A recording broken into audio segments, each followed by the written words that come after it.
Welcome back to Prepared to Prevail, where our goal is to bring you helpful and actionable information from industry professionals that help you on your journey to daily preparedness and an upgraded level of capability.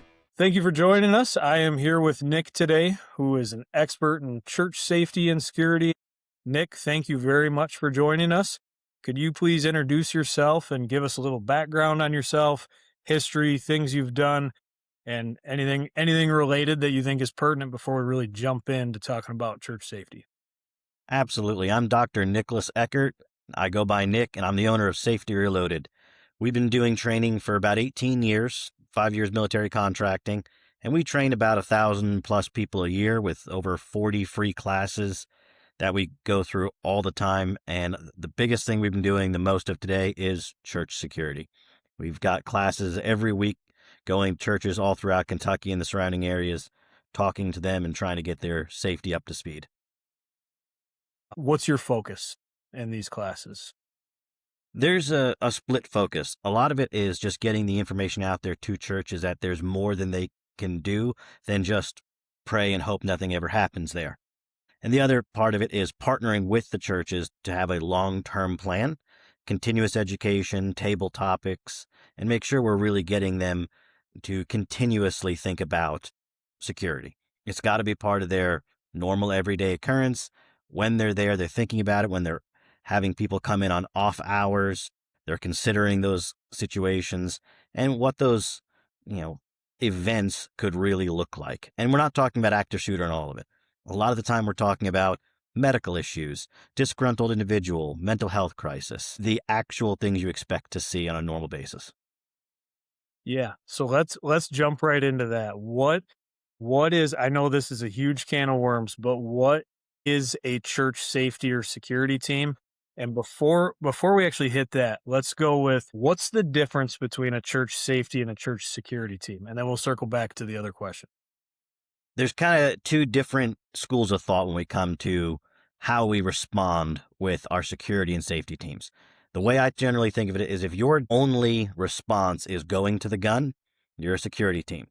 You're identifying a threat, you're calling law enforcement, and you're engaging a threat. If that's all you're doing, you're a security team. But if you're looking at the de-escalation, the proactive measures, responding to medical incidents, all of the actual opportunities you have to engage in the community, you're a safety team. Okay. Yeah, absolutely. And we'll focus on safety team. I just wanted to hit that quick because that nomenclature is something that seems to be debated sometimes, and we'll just zip right past that. And I agree with your definition for the most part there, and that's completely agree that in my opinion, as church safety, and that's something that we do as well in the state that we're located in here in Michigan, and huge passion of mine, obviously a huge passion of yours as well.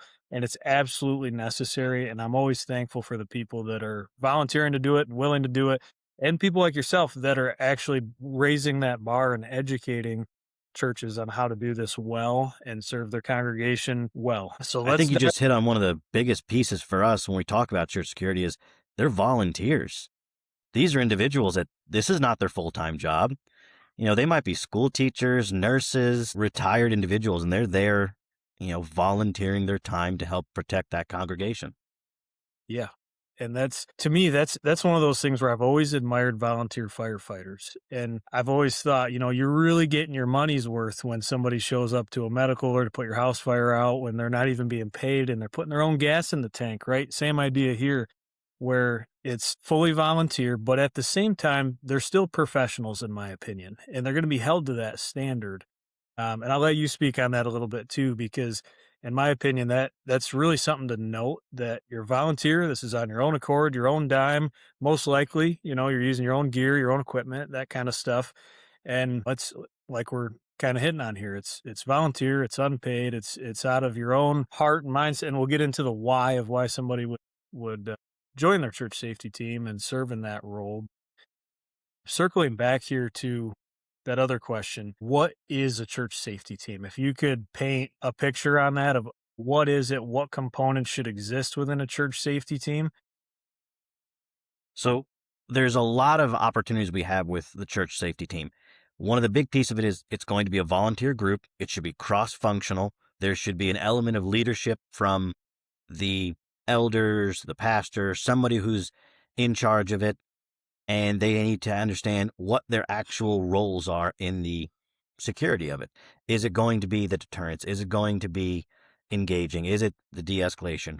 What are their actual objectives? From there, understanding how do they need to get the training and the material and the actual backing to do those objectives. If your objective is to de-escalate a situation, are you getting trained on de-escalation? If you're going to use non-lethal devices, are you getting the training to use those devices? I know we're not talking about them purchasing it, for the individuals by the church, but the church should be helping understand what tools we're implementing and how we're expecting them to use it and helping them get the training they need, because these are volunteers, but the entire community that helps support the church should be helping support protecting it. Yeah, absolutely. What are some of those elements of training that should exist? Situational awareness is one of the first things I talk about. You need to really stress situational awareness. The earlier you can identify something as uncomfortable, weird, out of the ordinary, that hair on the back of your neck standing up, that gut feeling something's not right, the earlier you can start deciding what to do with it, whether it's engage the individual in conversation, alert other people in the area, talk to law enforcement, or bar them from entering the area. That situational awareness has got to be the first and primary option. From there, we talk about, what are we legally allowed to do at this point? Where's our start for use of force? What happens if we are going to try and de-escalate? What happens if we're trying to tell someone they can't come in? And then when you talk about de-escalation, I think those are the three critical pieces. Understanding what to look for, how to identify what you can legally do, and how you can talk someone down from having that mental health crisis or disagreement, from a fender bender in the parking lot to an individual coming in and just having a mental health crisis. I think those three are critical no matter where you're going with your church security team, whether it's non-lethal, whether it's firearms. Those three are your foundation starting blocks. Yep. Yeah, I agree. And I want to get into mindset a little bit too, because I completely agree with situational awareness being the first step. You can't respond to something if you haven't seen it coming. You're just at that point, you're going to be even further behind the eight ball reacting. You have to analyze what's in your environment and truly see versus look and all the things we'll probably be talking about here in a second. But before we do, when I was combing through your business Facebook page, I saw a quote that I loved and I think I'm going to hit it word for word here. When you carry a gun, plan to use your head. Is that accurate? Absolutely. A lot of what we're talking about here is the firearm is a last resort. The first opportunity you have is recognizing the threat and walk away, run away, talk your way out of it. That firearm, it's there to give you another option. It should not be the first. And that's what we see so much though, is at least up by us and you're in Kentucky, we're in Michigan. So walk me through if this is the case that you see down there. But something we hear a lot is basically can be boiled down to we want to have guns in church. That almost becomes, I don't want to paint with too broad of a brush here, but a lot of times we see that's where it starts. And I'm not picking on that. It's typically coming from there's an incident on the news and then there's this knee-jerk reaction to get a team started and get things in place. And so a lot of times the first thought is we see an active killer event and then we think let's get guns in church so that we can counter that, so that we can mitigate loss. And I totally understand that track. But before we start diving into situational awareness and specific areas of training and hard skills versus soft skills and all that stuff, I want to talk about mindset a little bit. And that's where I love that quote is carry a gun, use your head. What type of mentality should somebody put on, especially in the environment where we see a lot of rushing to, we just got to have somebody that's got a concealed carry license in the church, and that's church safety. That's what it is. So if you can kind of unpack that, I know laughing a little bit because I have a hunch I that see it. you're the same thing. I see it. And one of the conversations I'll have is when you're talking about, you know, a Christmas service versus an Easter service where there's an influx of people, what do you do? And the answer I get 9 times out of 10 is, well, we throw more guns at it. That's the wrong direction to go. That's not a plan. That's a prayer. And that's not what we're talking about here. with the mindset, we need to understand that if we can identify it early, we stop it from coming into the building, or we get someone responding outside, we can stop 90% of the likely events within the church. The mindset we need to have is proactive. A firearm is reactive.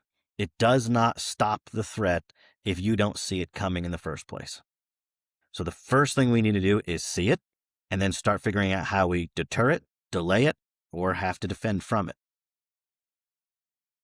Yep, absolutely, and that's a lot of times we think about the response versus the proactive, and I wanna pose a question here. It kinda gets at the safety versus security team. In your opinion, is a safety team a ministry, or is it a separate element? And I don't mean this to be a gotcha question, I really don't, but I see some different schools of thoughts. I see that you have to be locked in. You're a security team. You're not a ministry team. You're not there to talk to people and welcome people. I also see the other school of thought, which, from being honest, is my opinion, is this is a ministry. This is something where we're a church first, and then we're promoting safety within it. So we're a safety ministry, a safety team, and we're looking for needs and threats, and we're not viewing everything as a need and everything as a threat, and we're discerning what's what, and we're working through that.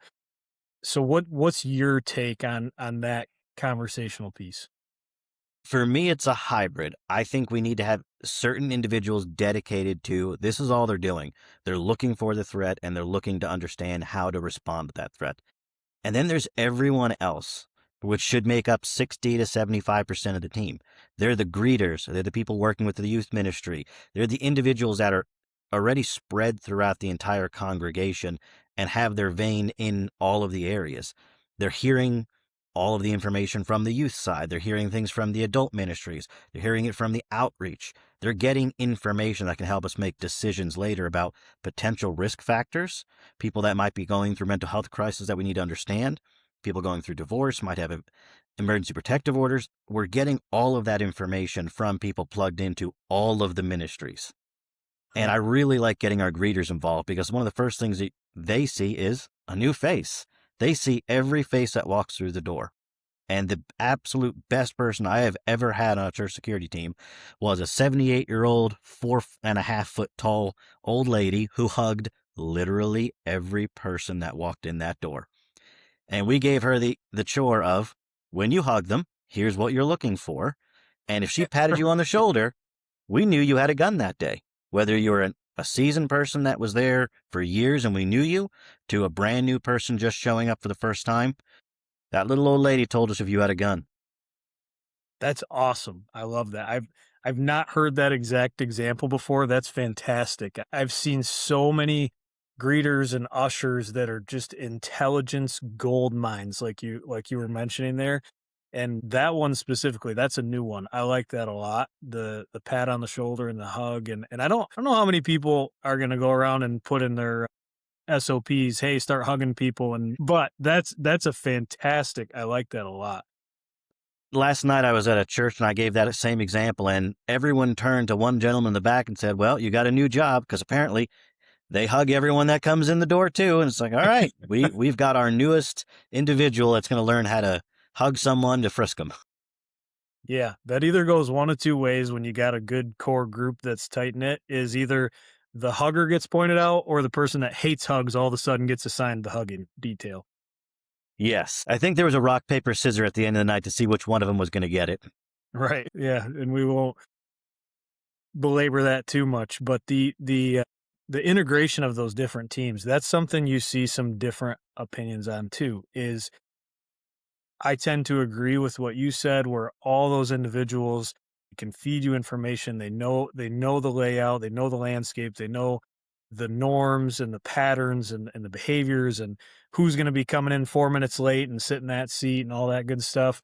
So, do you have a distinction between people that are on the team and aren't on the team, and how they communicate and how they interface? How do you work that in with training and all that stuff? Where maybe a individual that's serving coffee and cookies and that kind of stuff, they're probably not welcome to the. I don't want to say not welcome. That sounds wrong, but they're most likely not participating in a range day, so to speak. So how do you actually play out that integration and that compatibility? So we look at it as kind of a three-level introduction for the church. Level 0 is the entire church gets a 45-minute introduction to here's what we're doing, here's why we're doing it, and here's how you, the community, can help us. And if you're interested in being on the team, here's how to join. So we give the whole church the opportunity to learn what's going on, who's going to be the ones you need to talk to, and what you specifically, as the community that does not carry a gun, may carry a gun for concealed carry purposes, may not be on the team, could do with us. And then the next step is training that core team. And part of the core teams, I always tell them, I want the greeters, I want the people that are in charge of all the ministries to be there, because when something happens, the first thing people are going to do is go to someone they know and trust as an authority figure. And if that's the youth ministry leader, if that's the adult outreach minister, if that's the greeter, they're going to go to the person they think has some power to do something about whatever their little piece of information might be. So I want all of them involved and understanding how to funnel that information to that core group that all they're focused on is risk management and risk mitigation. Yeah, and that's a fantastic way to do it because then you're pulling in on the pieces that you need and that are helpful, but then because everything has pros and cons, right? And we're not here to pick on this ministry team versus that ministry team, but there's certain people that have certain talents and gifts and certain that don't. So pulling in on the right ones and then, let's keep you over here, which we're guilty of too on the safety team, right? Like that's why Absolutely. I'm not on certain teams. I'm not the first one to, if I see somebody that comes into the church that looks angry, my first thought isn't to, all right, let's close our eyes and pray. And, we're absolutely going to pray for that person, but there's certain people that are going to, in full trust, go feet first and close their eyes and be fully vulnerable and pray with that person. Whereas, a safety team member is going to analyze that a little further and see what's going on here. What's this anger directed toward? How are we going to work through this? And so I love that pulling in the pieces where you can and making sure that every ministry muscle is flexing together, I think is what you're getting at versus in tension with each other because we see that a lot. And that's where if you could kind of counter speak to that a little bit is if there's maybe somebody listening or a church or somebody that's thinking, we want to exclude the ushers, we want to exclude the group, we don't want them in our circle and hearing what we talk about. That's private, right? That's only for us on the safety team. What would be some things you would kind of suggest to that? There's kind of the two things I'm hearing a lot with when I go to a church and explain to them, here's how I usually do this. Here's how I think it would work best for your group is we'll hear, well, we don't want them to know that Jan's having a problem at home or Jim just got fired or insert whatever you want there. The first thing I tell them is, yeah, but you already know that. Everyone already knows that. A church is a sewing group. We all have gossip, and unfortunately now we're here every Sunday talking about that gossip right before or after church. Most of the things you're worried about people knowing, they already know. The fact that you're finding out about it means everyone knows. So that's my first step. The second part of that is understanding why is it that group specifically can't be told who to talk to. They may not need to know the risk assessment that we're doing to determine whether or not we need to have more conversations or have someone talk to them after church or sit with them during the service. But why can't they hear that we need to have a conversation with Jan because we're concerned? Is that such a bad conversation to have? No, absolutely not. It's just a conversation, right? And that's, Yeah. you know, you can always talk and we should talk. I think that actually is one of the things where you see a lot of issues is, we have this desire to be nice and we think that if we ask we're imposing and therefore we're not being nice and kind and now we're overstepping and that's I think we should kind of dive into that a little bit is that's something that gets brought up quite a bit too is overstepping and how far do we go and how do we navigate that? And what's some of your thoughts on that? Like where are some of those lines? And I know, like you said, if you're hearing about it, they already know. But where are some of those lines on like confidentiality and that kind of stuff? As volunteers, our confidentiality requirements are a little limited. only because what we're hearing is essentially public knowledge in most cases. Where that piece of information changes is when it's given directly to us as a quiet conversation. Someone's coming to us and saying, I'm getting divorced. I have an EPO against my husband. He drives a gray Honda. Just be on the lookout for that. In that situation, that shouldn't be shared beyond that small core group whose sole focus is on security. We don't need the ushers hearing about that. We don't need the youth ministry hearing about that. We need the individuals who have eyes on the parking lot to be concerned for that information only. Because that is private information, and they took the time to divulge it privately to us. If we're hearing it as gossip already, that's public knowledge. But if we're being brought a specific piece of information and being told that in confidence, we should treat that information quite preciously. Yeah, absolutely. Talking about communication, what are some of the systems that you find super effective, whether it be walkie-talkies, apps, group chats? What are some of your recommendations there? I'm a fan of walkie-talkies. I'm old school that way. I don't like the texting only because how many texts have you missed a week from your wife, your kids, and you're expecting to protect someone's life via text message? Never been a big fan of that. I like walkie-talkies. They're tried and true, tons of history behind them. And I do like, in most situations, having the in-ear capability with that, not because I want to be secretive or I don't want anyone else to hear it. It's less disruptive to the congregants when you're out there sitting in the church listening and you hear someone say, hey, we need the boo-boo bag for the kids, or hey, there's someone circling the parking lot. They might be lost. Does anyone want to go talk to them? Not everyone needs to hear that chatter. But walkie-talkies are the most convenient, near instantaneous way to find out something needs to happen. On the same token, we need to understand that just because you have a walkie-talkie doesn't mean you need to fill the airwaves. I've seen it where you give it to someone and all of a sudden they're narrating play-by-play like it's the NFL. Jimmy's walking down the aisle, he's grabbing the money basket. I don't need to hear that. This needs to be an emergency communication tool, and that's it. Yep. Yeah, that's something where those airwaves get pretty cluttered, and some dispatcher out there is gonna be proud of me when they hear location, chief complaint, right? Like, that's the classic, Yes. we need to know where you're at and what you need, and that's about it for the most part, and don't get me wrong, there's other things that, are pertinent and make sense, but, yeah, to your point, the guy that's, first of all, starts talking before he keys up the mic, and then he's on the mic, and he's like, so, hey, I got this. It's like, come on, just Yeah. now tell us what you need and let's go. And that's walkie-talkies are fantastic for instantaneous communication. And could you unpack a little bit where you said the earpiece, it depends? Because I'm a huge fan of it depends. That's the classic answer, with all of us, right? And so what are some roles where you might see where, well, let me back up. This is a twofer here. Do you think everybody on the team has, I'm trying not to hit you with an always answer here, but are there instances where some people are wearing earpieces, some aren't? What what did you mean by that? Of it depends on the earpiece part.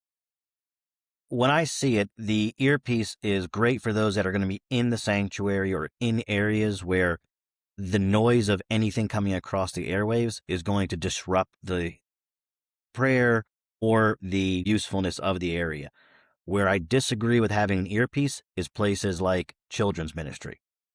I would like them not to have the earpiece because if something happens, I want that radio to quiet everyone immediately. What was that? The kids are all going to stop talking because they heard something.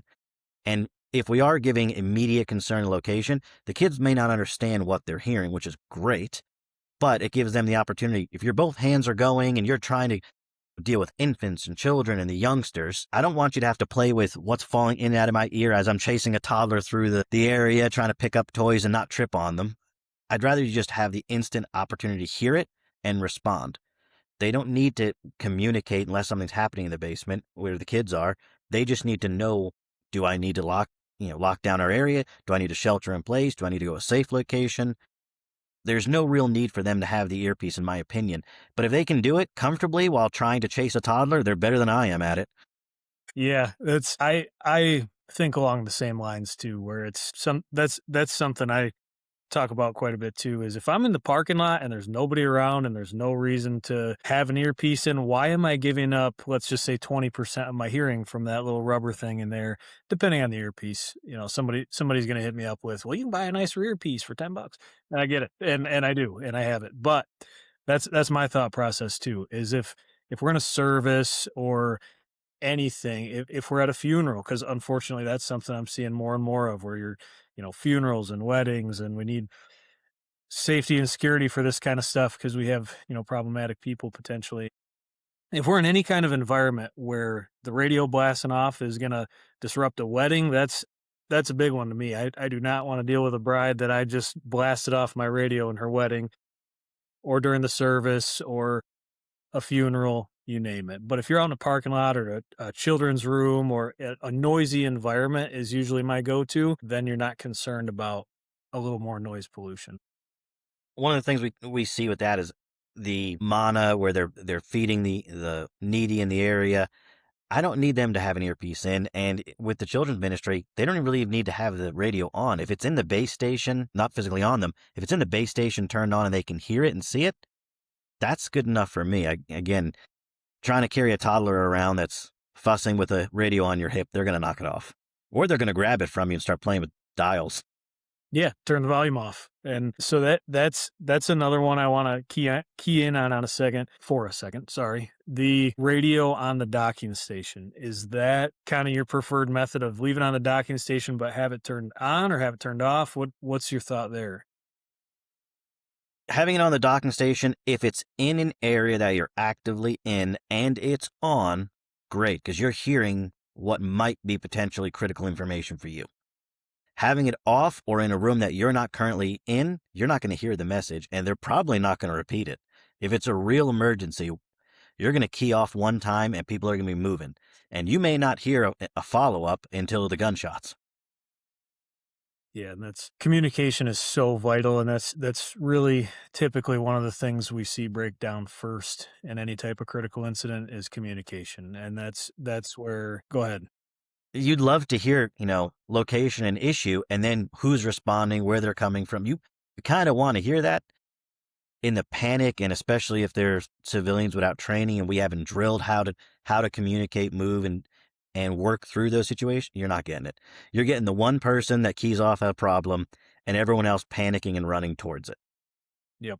And if anything hits the radio at all, it's 9 times out of 10 just going to be pure chaos, and you're going to have no idea what they said. That's yeah. Anybody that's spent a little time on a radio knows the frustrations of radio etiquette, but we Yes. won't go there too hard.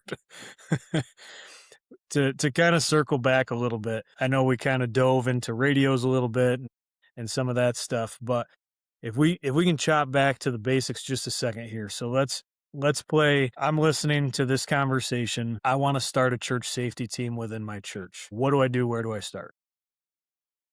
You can always call an instructor up and ask them, hey, can you come out and have a class with us just to get us some basic information? That's a lot of times what we start with. Someone calls us up, we want to start a safety team, we don't know where to start. I'll happily come out there. We'll do that training, that level 0 training for your whole congregation to get some knowledge out there. It'll include run, hide, fight for the congregation. The big thing is you need to get people together who have a common interest on this team forming, or the people that don't want it. I do include the people that are against it for 2 reasons. I want them to tell me what the problem is so we can help work them towards a solution. And 2, I want to hear a different point of view because I might be wrong on something. If I'm coming into this going, well, we're only going to use guns and that's all we're ever going to do, and someone's coming in saying, I really prefer if we had the opportunity to talk to someone first. Well, maybe now we're coming down to a common ground of de-escalation and having that opportunity. So I want people that don't necessarily agree, but want the right thing for the church. Not outwardly completely against anything, but maybe against my personal opinions. Yeah. And let's say the church has had something. They've maybe had someone like yourself or us or somebody in Florida, wherever it is, come in, do a seminar. They have an idea, they've reached some common ground, but now they're talking about implementing this thing. What are some pieces of that puzzle that really are non-negotiable? Let's start there. What are some of the things that have to be in place for these? There has to be a consensus on what the goal is. What's that objective that we're trying to meet? Is it just guns? Is it a de-escalation team? Is it a full safety team with medical, which is the direction I push people, because you're going to more likely need someone that has to deal with a stroke or a seizure or a heart attack than someone that's there with an AR-15. That's just Yep. the reality of where we are in life. I want to understand what's the actual money available to the team, because you may have to invest in it. Radios are cheap, but they're not free in most cases. If we're going to start that direction, or we're going to get a stop the bleed kit, or we're going to get a few people first aid trained, there's going to have to be a little financial backing behind actually starting the team. It doesn't have to be tens of thousands of dollars, but you do need a few dollars laying around to start up with. Here's a first aid kit. Here's a training that goes with that first aid kit. It's not a boo-boo bag. It's a stop the bleed. It's a tourniquet. It's a chest seal, whatever it might be.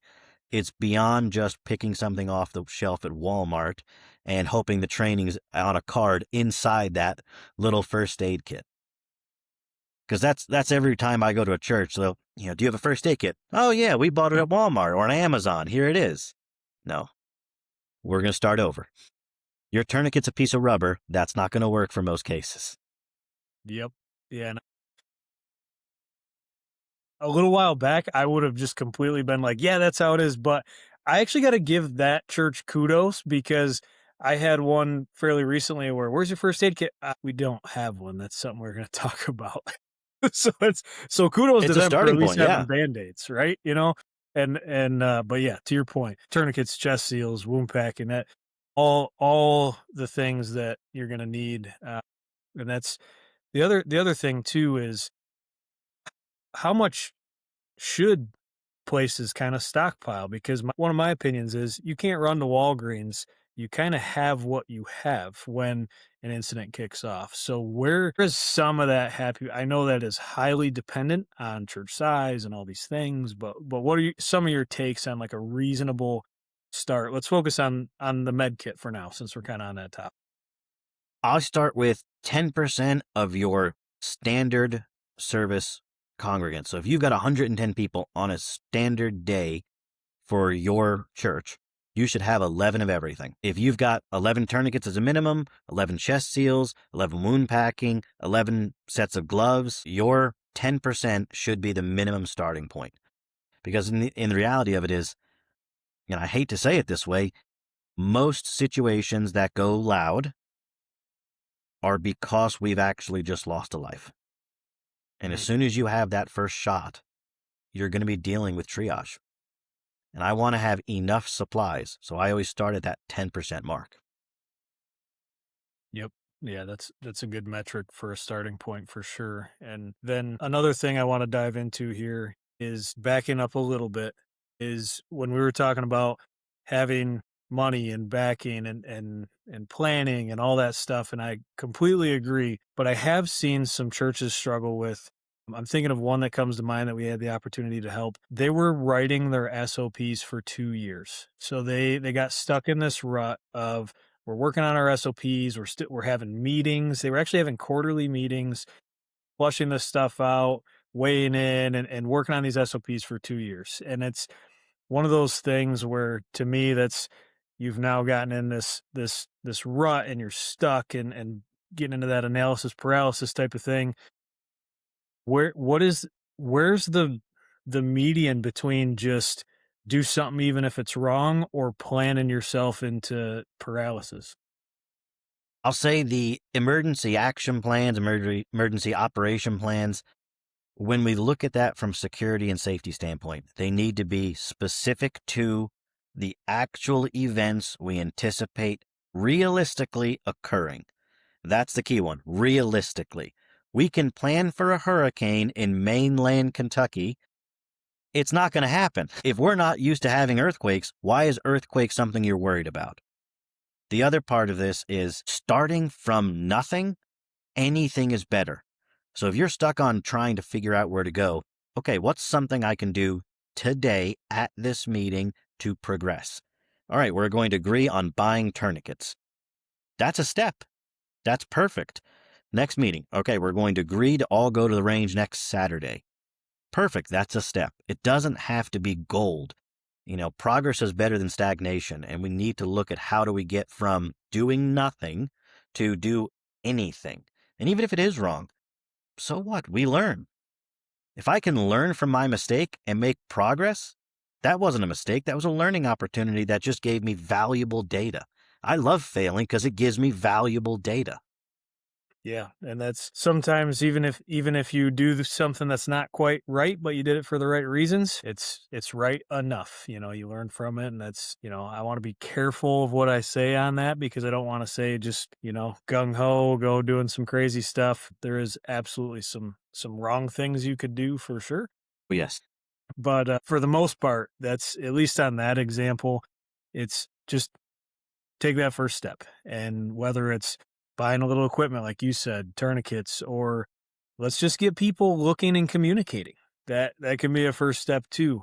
And then once we've moved past those first steps, this is where I want to dig a little harder on what are the core trainings that need to be a part of this safety team. And as we dig into that, do you see a difference between having security specific individuals and medical specific individuals? Are there roles within this team? How do you break some of that out? Or is everybody a jack of all trades, master of none? How do you navigate some of that? It's by volunteer, and that's the way I generally put it to them.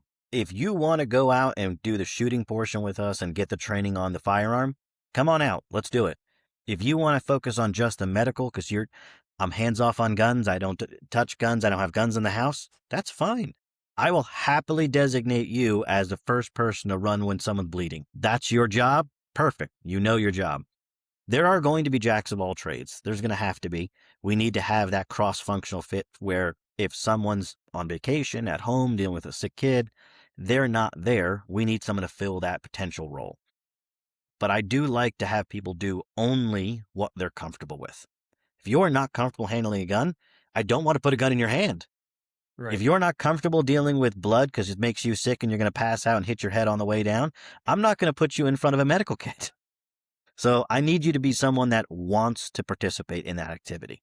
And when we talk about the training, you need first aid training. We need to get that out to everybody. Everyone should understand how to render initial first aid. If firearms not your answer, then we need situational awareness. We need that de-escalation.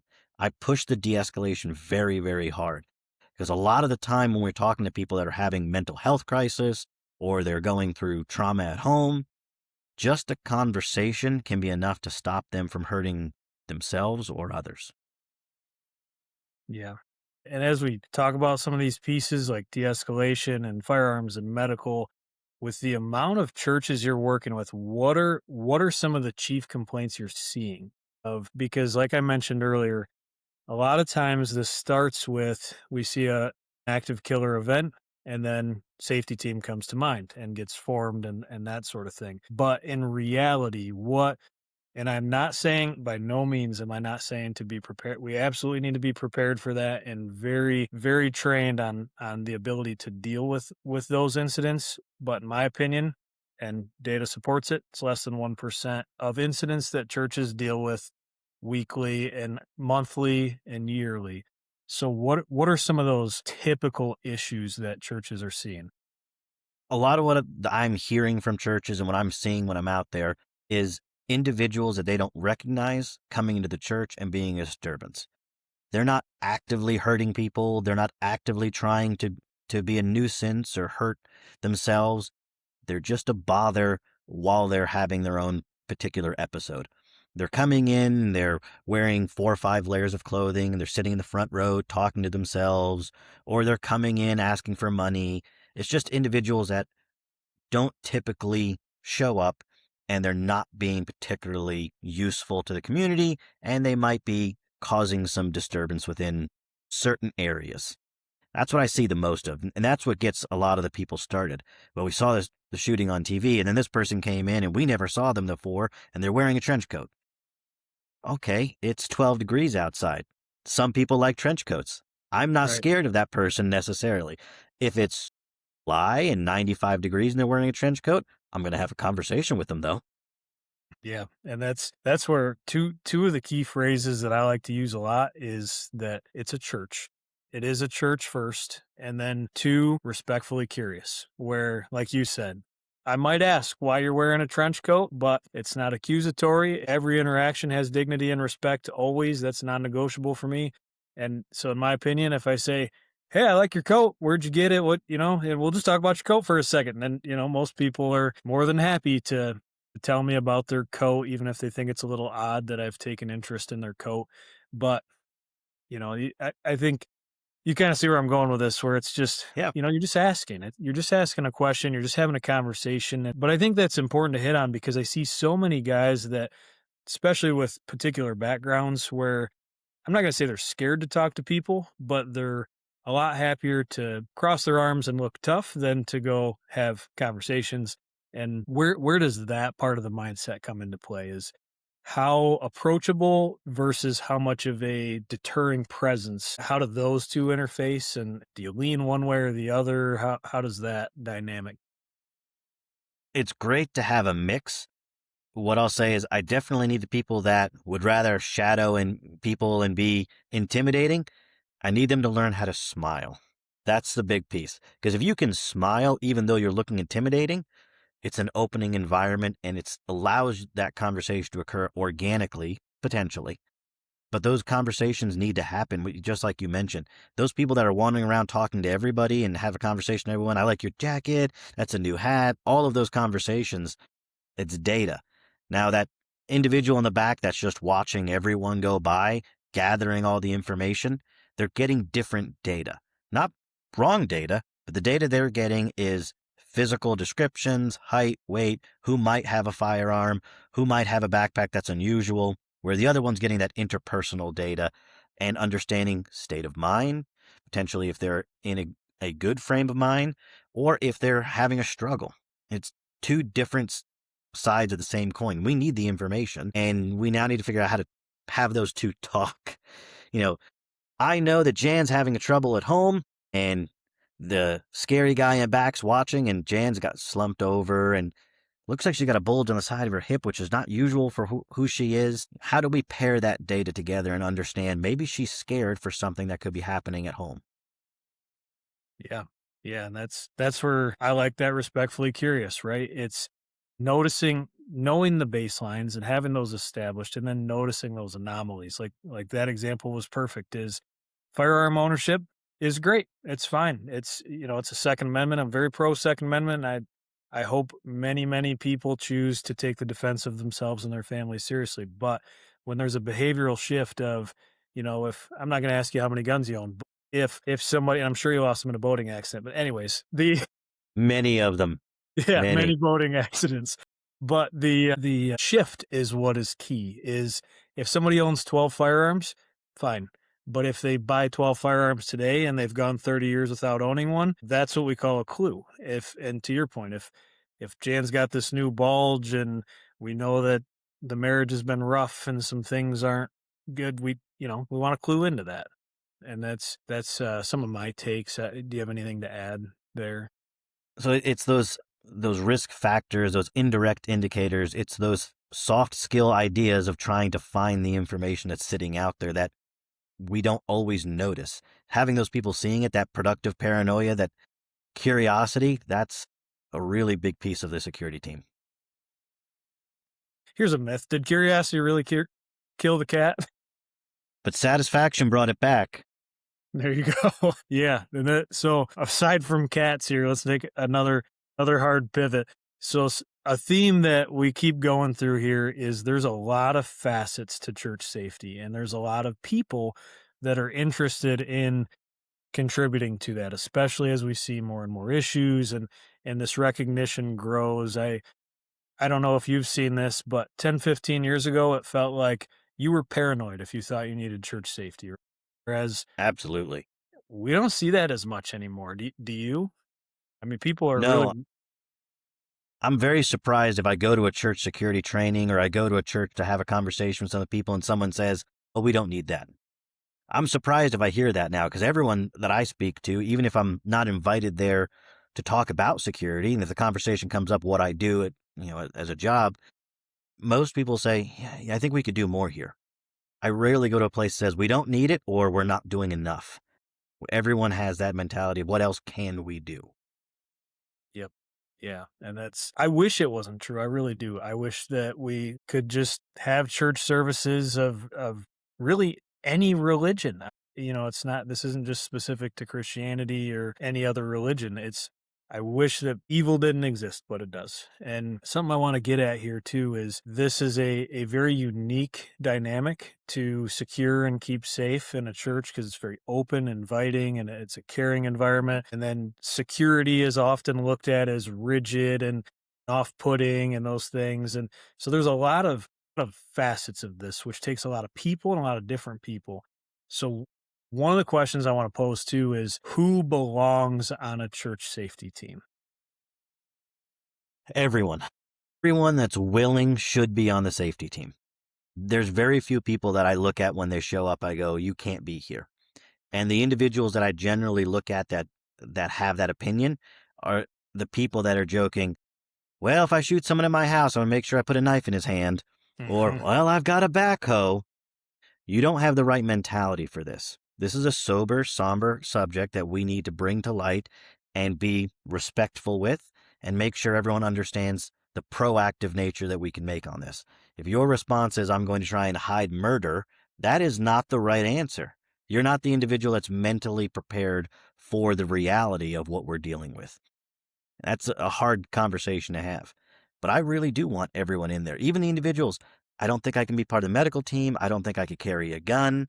Okay, but you can be a set of eyes looking where we're not.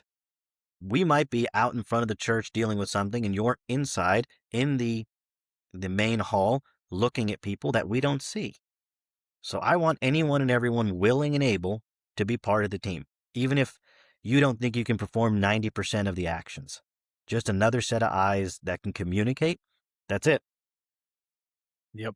There's ways everybody can be, and that's the best way to put it is willing and able and for the right reasons. And I laugh at the knife in their hand backhoe stuff because you hear that stuff so much, and that's where the mentality and the mindset of it is. A lot of times, a lot of people start with that mentality. They're like, I want to carry a gun in church and I want to be able to whisper to my friends that I'm one of the ones carrying a gun in church. And it's, they're almost doing it for more of a title. And that's my opinion as well. I guess I don't want to say that's sounded like that was your opinion, but one of my It opinions is. is okay. And that's, certain people, it's thank you for your interest. We think you'd be a better fit in this role type of thing. And I think another thing I want to get at though is I've heard I just heard one yesterday where they require the only people that are allowed on their safety team is veterans, current or former law enforcement. What's your take on that? They have a lot to offer, and I always appreciate them being part of it. That can't be the entirety of the team. If you're a hammer, everything's a nail. And if what you deal with on a day in, day out basis is bad people, bad guys, and bad situations, everything outside of that looks bad. It starts off bad. I've had that experience, and everyone I've talked to some degree, has a similar opinion. I can't find a police officer outside of work that doesn't say, well, I'm watching people's hands. It's ingrained in you. Yep. It's what you do every day. So if I put you on that security team, you're watching hands. That's not a bad thing, but that does mean we don't have you having the opportunity to talk to someone potentially. Now, you've got the training to have those de escalation conversations, possibly use the non lethal options. But again, if your only day is negative all the time, I want to make sure we have some smiling faces in that group too. Yeah. Absolutely. And that's when we have all these different pieces coming together where we have, some experiences in law enforcement, military, EMS, some experiences in hospitality and customer service, those kind of things and we mesh all these things. Sometimes we get a little bit of friction. So how do we work through some of that friction and really I think one of the keys is how do we establish a team culture and build a team culture of collective unity and growth? What are some effective things you've seen in those departments? I don't do trust falls. I'll tell you that right now. That's not the first team building exercise I go for. I like tabletop exercises. I like to sit around the table. We'll get a printout of the church or a Google image of the church, and we start walking through table topics. So if I were going to do a tabletop exercise at the church right now, someone's in the parking lot, they're having an argument on the phone, and they're getting angry and shouting. How would we respond? And then I'll start asking people individually, all right, how would you do this? How would you respond? And get a consensus of what people generally think. And let's start talking about what we as a group would do. If everyone said we would just let it play out, we're not going to get involved, and then one person said, I would go out there and ask if they're okay. Let's get that perspective. Why is that your choice? And are you doing it alone? Are you contacting everybody? Are you communicating? What's the position? Or if we have someone who says, there's someone at the front door, they're a custodial parent and they're here to pick up their child, and we can't locate the mother who dropped the child off in the daycare. How do we respond to that? And starting to get everyone to give a perspective, an opinion, and get the consensus of what we will do. Sometimes the common conversation, the common answer isn't what I originally wanted to do, but as we talk through it as a group, you get some people going, yeah, that might be a better option actually. And that's usually how we get some of the teams to gel better, is getting those perspectives out in the open in a non, confrontational way. Just, hey, here's what I would do. Is that what you all would do? No, I would do this. Okay, I hadn't considered maybe the conversation should go this way, or I should have walked over there. Having those different perspectives out in the open tends to be a little more conducive to the conversations. On the same token, there is some ribbing that will occasionally occur when someone says something that's a little off topic, but that's part of the camaraderie and building that team. Yeah. And how often should training like that occur? I like to do it once a quarter as kind of a minimum, and it's not a 4, 5, 6 hour thing. A lot of times let's just take 15, 20 minutes after, a service next week. Let's take 20 minutes after one of our meetings, and let's just sit down and go through a couple ideas. Easy way to do that, pick up the newspaper for that week or check the internet if you're young enough and find what's happened in your area and just walk through, all right, there was a altercation where someone rammed a person on the road. They pulled into a parking lot and they started fighting in that parking lot. Okay, what would we do if that happened here at our church? And that's a starting point for your tabletop exercise. Yeah, absolutely. What are some other avenues? And what I want to get at here is I don't want to call it a training regimen, but a good schedule. And of course, there can be some variance. The state doesn't work for the team or whatever. The quarterly on the tabletop exercises sounds like a good tempo, but the CPR, the firearms, the de-escalation, some of these other areas. What's just in rough ballpark, what are some of your thoughts on a good roadmap that somebody who's listening to this that maybe their team doesn't do any training and they want to suggest it? What could they suggest as like a tempo and topics within that tempo? Scheduling is the hard part here. If we can get everyone on the same schedule, that's the golden opportunity. If I had to pick the schedule and it was up to me and everyone was going to follow it, every other month we would do something.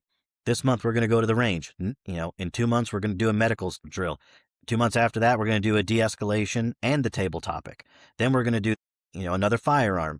Every other month we should be doing something proactive. That proactive could just be more tabletop exercises. That's got a lot of value to it because we can practice our de-escalation then as well. Or we can talk through a medical exercise. Hey, I saw this incident at Walmart where someone had a heart attack and they couldn't find the right door to bring the EMS through because it was in the dead center of the building. How would we respond to that? What would the triage be? Who's going to get the first aid kit? Who's getting the AED? How are we communicating someone needs to go to the road to direct the EMS to which door we want them to come in? Those can still be used on the tabletop exercises as medical responses. Yep, absolutely. What are some sticking points that you've seen? You don't have to give me the down and dirty on anybody's big horror story, but what are some common with how much you're working with churches and how many? I imagine you see quite a bit, but what are some sticking points where you really see these common areas of friction that you're helping them work through? And what are some of those, and how do you guys work through it? The big thing I find is because it's all volunteer and it's a mission of peace and it's open doors, how do we get people in the same room long enough to have a value added effect for them being part of the safety team? We're asking them to come in on a Sunday before church for 2 hours, or tell them to stay after for 2 hours. Are you coming in during a weekday right after work? We've spent 9, 10 hours doing something. Finding that time is the hardest part. One of the things we really like to do is we have a partnership program with the church where it's a year-long program and you pay for 4 visits. And those are the visits. We're scheduling them, the whole year ahead of time. We're doing a tabletop exercise in each of them. We're doing a 1 to 2 hour training in each of them. And we're doing a walk through the facility each time. We're going through physical security, deterrence, delaying tactics, de-escalation, and some mental exercises with a couple of tabletop exercises of the same token. Okay. So the main friction you see a little bit is The timing required to actually put people on the safety team and get them trained to have some value. You've got 30 people on your team, which is a great size team. How do we get 30 people in a room to learn the information? How do we get 30 people in a room to take the time to get educated? How do we get 30 people in a room to learn what we want them to do while they're on their safety team? It's the time aspect. and have you seen some effective ways to work through that? Some of the things that I've seen is honestly as simple as culture, where as this group becomes friends and that social pressure and this is the point where when you become an adult, sometimes peer pressure is a good thing, right? Not what they told you when you were a kid. Yes. And don't get me wrong, it can certainly have its downfalls, but sometimes that, "Hey, we're all going to be there, hope you are too," can be effective. Sometimes you can go as far as requirements. You can have, these are things that have to be done and you're just going to have to make the time for it. What have you seen be effective in either getting people to make that time or having scheduling where maybe you have a session on a Saturday, a session on a Monday night? What are some different workarounds you've seen that have been effective? Late night training has oddly enough been really effective. That's 6 to 8 p.m. training time. I tend to get a lot of people in that class pretty easily when we talk to the churches. We're going to pick a Tuesday or a Wednesday. It's going to be 6 to 8. You tell me which day, but we're doing it this month. And I really like to push that. Look a quarter out. If we're doing a class today, what are we doing in 3 months? And let's put it on the books today before someone books over it with something else in their life. If you get it on your calendar today and in 6 weeks from now, your wife's asking you to go on a date that same night, so I got training. Sorry, honey, I got to go shoot. That Yep. doesn't go well at home, but getting that on the calendar early enough and agreeing on a single time has been pretty active for us. Yeah, absolutely. Having those expectations ahead of time and because some of the big issues I've seen, I won't quite call it a blunder, but some of the issues I've seen is when it's, "Hey, we're training tomorrow," or "We're training in 2 Yeah. days," that's and then that gets immediately followed up with, "I just can't believe that nobody shows up for training," right? And it feels like common sense, but yes, your method is much more preferred than, "Hey, it's Thursday, we're training on Saturday, forgot to tell you, sorry." Already have everything booked out and blocked out. And so it sounds like planning and effective communication are kind of key. It is a great starting point. But it's got to be a uniform approach with that too. Not everyone's going to make every class, but we need to make sure we're trying to get together frequently. And this is something where I know this is what you do. This is kind of your day in, day out. Is there a level of using some of the talent within your team too? So if they let's say a church is in Alaska. I'm just going to assume that you don't travel from Kentucky to Alaska super frequently for classes. Maybe I'm wrong there. I don't have anyone paying me enough to go out that way, so no, not Okay. not yet. Yep, not yet. But so okay, so let's use Alaska.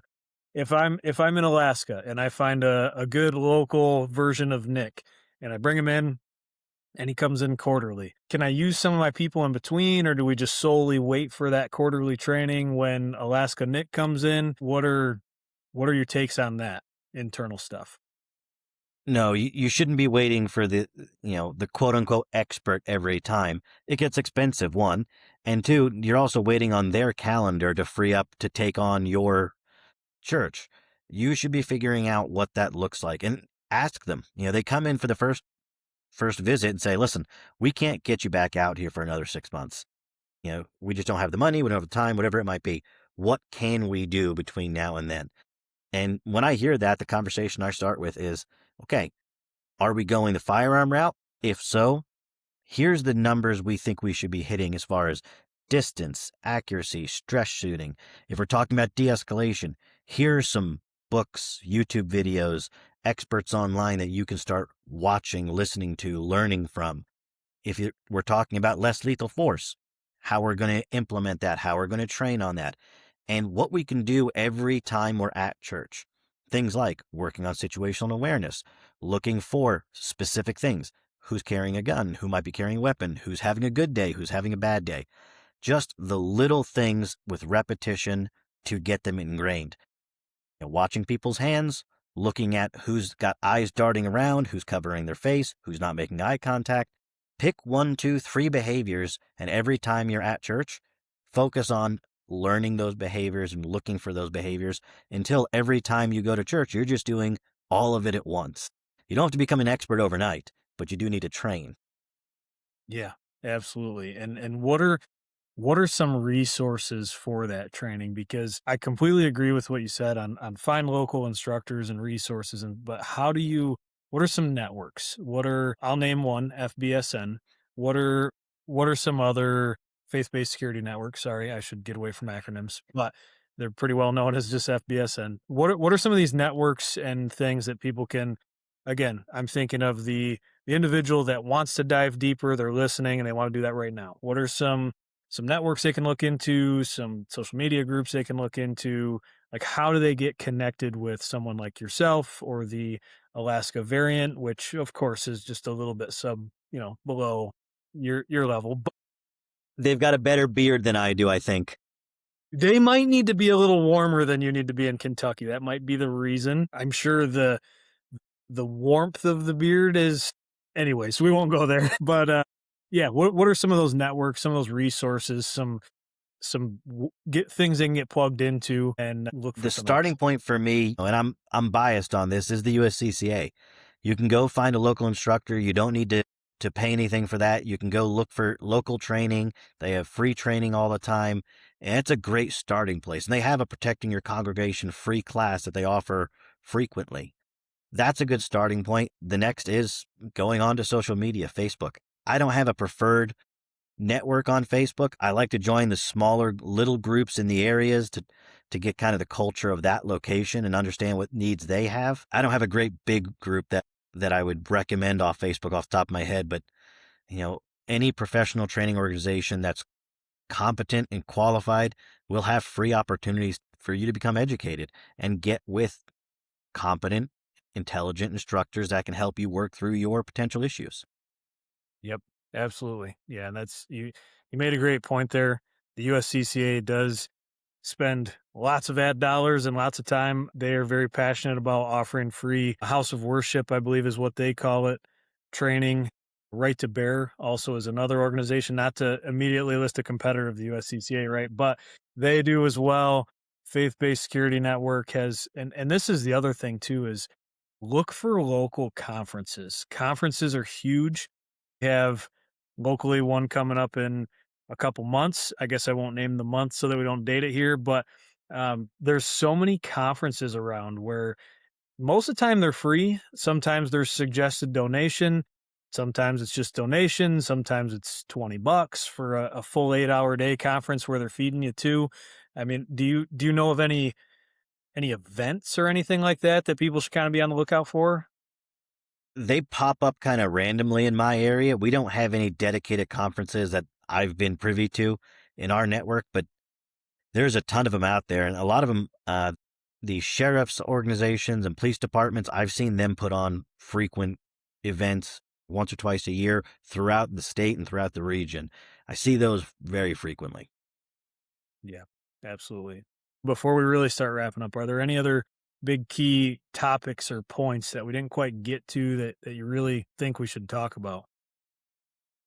The one that comes to my mind is there's no single profile for someone who might come in and commit these atrocities. I can't give you an age, I can't give you a sex, I can't give you a race, I can't give you anything other than risk factors and direct and indirect indicators. Things like someone saying, I can't wait to kill someone. I can't wait to use this gun to do things. I can't wait to die by cop. 80% of people that commit these heinous acts say these things openly, either on the internet or to other people. That's got to be something we pay attention to. You can't just pick one stereotype. You need to look at those indicators and those risk factors that might tell us who potentially could become violent. Yeah. And once you've identified that, to take this a step further, act on it. And that's because, that number you cite, how a large majority of these incidents have literally outright said on social media, "I'm gonna do it." They tell people that they're gonna do it, and then you've had other instances where it's been told that they're gonna do it, and then somebody believes they're gonna do it, they bring it up, and then not to always pick on members of leadership here, but somebody in leadership goes, "Cousin Timmy would never do that." So how do you work through some of that, of the bias of, like, how do we remain objective?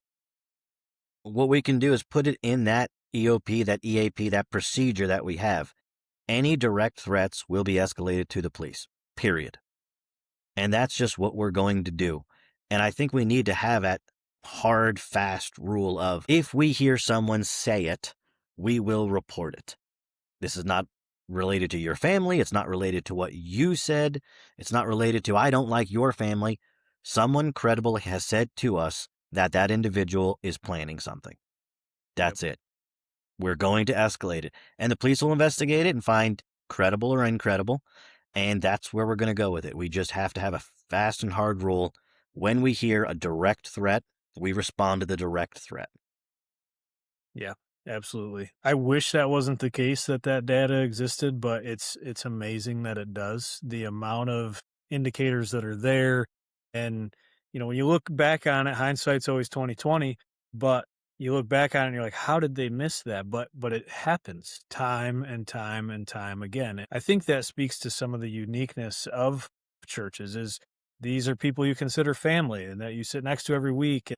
And a lot of times, actually, I'm going to ask you this question before I just jump right down a rabbit trail, is do a lot of these acts, the big ones we think of, active killer events, a large, we'll stick with that one for now. Are they people that just show up at a random church typically and carry out this act of violence? No, they're typically known to the church or they're known within the church. We had one in Kentucky not too long ago where there was an active incident in the parking lot of the church, and that individual was there because of people at the church he was aware of. We have other individuals where they're coming to the church repeatedly and they might be doing recon of the church during those events, but they're known by the individuals there as someone who's might be odd or someone who's been frequently coming here and won't engage, is not part of the community, doesn't want to talk to us, talks to themselves. Often we are seeing these individuals have some relationship to that location. They may not have been there, but they have individuals there that they find as either important figures or frequent attendees. Yeah, and when they're on that pathway to violence, as you hear a lot in law enforcement circles and other circles as well, but when they're on that pathway, it's typically a progression. It's not typically this Hollywood vision of somebody wakes up at 9:01 on Sunday and then by 10 a.m. they're at church doing horrible things. That's the data doesn't support that. Right. The random acts of violence aren't typical, and I think that's something that a lot of people don't realize. They have that picture in their mind of it's gonna be random individual, typically a guy with a trench coat, armed to the teeth. That's just that's just not the typical scenario for even an active shooter event, or, in general, like we Right. mentioned, medical and de-escalation and all that stuff are your bread and butter of what you're gonna deal with all the time. And what are I'll just ask you this one last time here. What are What are some other thoughts that you may have before we start winding down here? With that in mind, knowing that the people are coming that are individuals that probably are known to the church or know of the church, you should really look at that deterrence option. What are we doing as a proactive measure to show individuals showing up that this is a protected space? We are planning for events. We know what's coming out there, and we don't want anyone to be here for that. Giving that aura of preparedness, giving the opportunity for people to see that the facility is protected. We're locking doors. We're funneling individuals. We have people watching. We have people on radios. Having those opportunity to deter them before they make an act actually occur, I think that's a great opportunity. We don't know how many people have been deterred just by someone walking up to them and talking to them. We don't know. We have no way of knowing how many of those people, just from that initial interaction, stopped the event. Because now that you can identify them, now you've seen them, now you've stopped them before they've made it into the sanctuary. But those are the things we need to look at, being proactive and deterring what we can. Yeah, and that's I like what you said there about we never know how many times we've really won. Where if we deter that to begin with, that is a win. A lot of times we think of winning as the physical piece, and there's physical exertion required in order to win. If a conversation deters and derails, awesome. If they realize that they've seen somebody with a lanyard or a polo, and that's something I want to ask too. What's your take on visibility for deterrence? What do you have a preferred, I guess, uniform, we'll say? It depends on the size of the church for me. For your really small churches where there's 30, 40, 50 members, I don't look for a uniform there. Everyone knows them. You all have assigned seats basically, so there's not real conversation to happen there. Your churches with 500, 1,000, 1,200 members, it's good to have some uniform option so everyone knows, oh, that's an individual I can ask a question for. Now, I'm not saying that church security should be singled out as everyone in a blue polo's church security, but everyone in a polo that has the logo of the church is either an usher, a greeter, a minister, or potentially part of that security group. Just having that as a go to of that individual is someone I can talk to. Yeah, absolutely. Having some kind of indicator, and yeah, if this is a congregation of 30 where everybody knows everybody, probably not necessary. Maybe a name tag can't hurt, but that's something I see sometimes there's a lot of hang up on too is uniforms versus lanyards versus name tags, and does everybody have them? Is there some plain clothes undercover, if you will, people in the church that are in the service? What's kind of your thought on a healthy mix there? It's up to the church on what fits that culture and fits that area. If I'm going to a location and everyone's got a name tag on there and I don't, makes me feel out of place. On the same token, as far as undercover versus active members, if you've got a radio in, doesn't matter how undercover you think you are, most people see it in these situations. There's great headsets out there, but when we talk about the civilian market, they're all still pretty visible. Yeah. And it's an opinion for what you need in your church. If you think you need undercover, great, do it. It's very little cost to tell someone to show up in slacks and a t-shirt that day. If you think you need to go that everyone that's in there has to have a lanyard or polo, whatever it might be, that's your choice. It's part of that. What's your objective? If your Yep. objective is to make sure everyone knows visibly who's on the team, okay, uniforms. If your objective is to help prevent a threat from occurring and respond to events that do occur, I'm not really worried about what t-shirt you're wearing. Right. Yeah. I've heard a lot of things that play to individuals and teams' capabilities, but a color of a shirt has not been one yet. No, unless it's a red shirt on Star Trek, I don't really care what shirt you're wearing.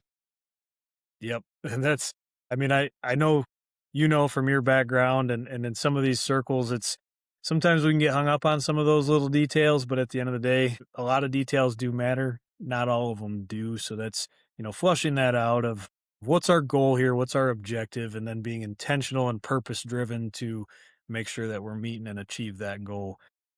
Sounds like that's kind of the way to approach that. Yeah, everyone's going to be different in what you need. may not be what we use in Chicago versus, Kentucky, Atlanta, New York.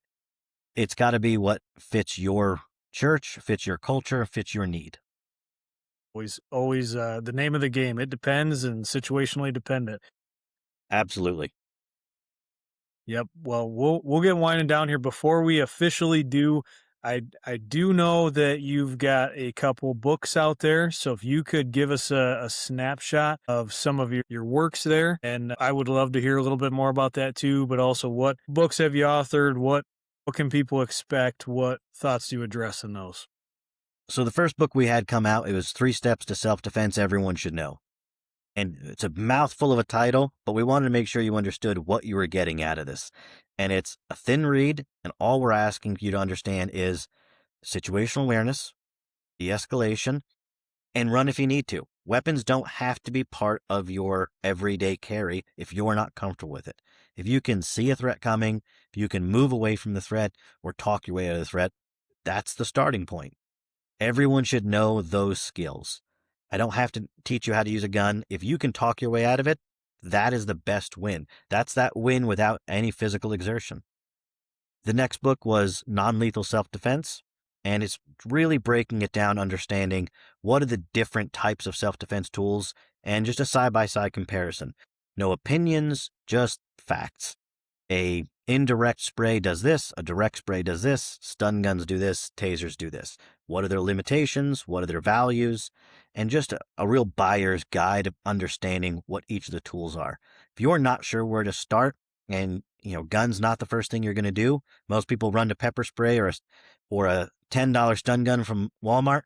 What does that really mean for you, and how do you effectively apply it? And the last book is kind of outside of this realm, but we use the same techniques during our church security, is SAFE framework. That SAFE framework is understanding how to implement a risk system at your location. So it's simplify your systems. Instead of having that 10-year program to create your SOPs, simplify it. If you've got a 3-page SOP that says, in the event of a gun, we're going to do this. In the event of a threat, we're going to do this. If it's an event of a medical, we're going to do this. Great. That's the start you need to go with. Assess your risk. That's understanding what's the physical location look like, what is the systems in place, and how do we understand what we're going to do to respond to that. You're going to form your safety culture. That's your team. That's your entire group of people that you're working with. And then exercise and update.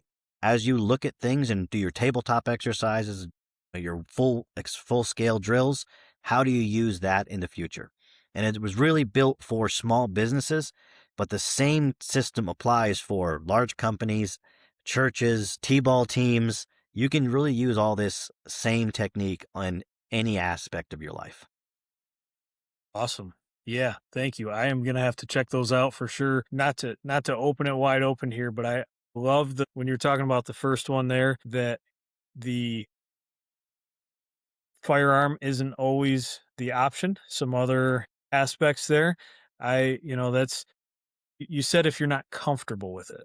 And my thought goes to is there is a ton of people that aren't comfortable with it, but then my next question is always when everybody's answer is gun in the pants, my thought is what's in your pants when you're on an airplane? Because there's some places we can't carry, right? We're actually not able to carry in certain places. So there's so many reasons that that kind of stuff's important.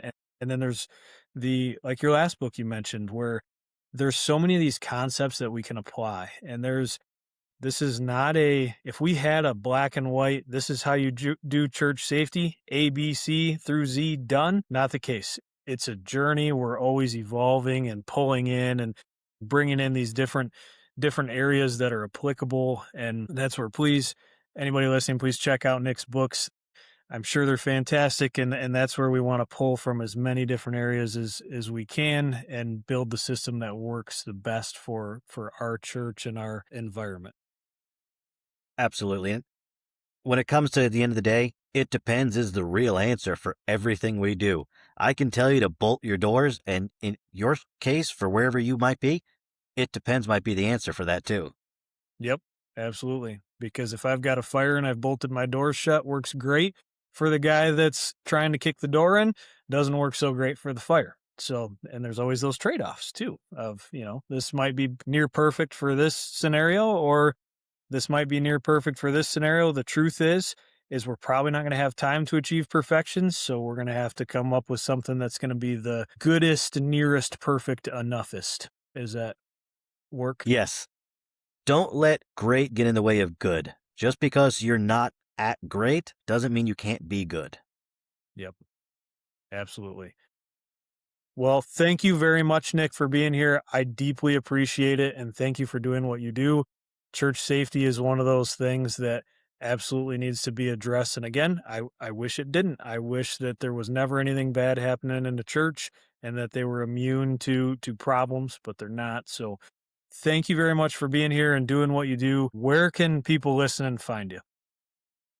SafetyReloaded.org. It's simple, it's our name, and we're an organization. So SafetyReloaded.org. Perfect. Awesome. SafetyReloaded.org. Check them out. Thank you, Nick. I appreciate it. Thank you for your time. I really appreciate you having us. Thank you for joining us on this episode of Prepared to Prevail. Please visit preparedtoprevail.com for more resources and educational materials.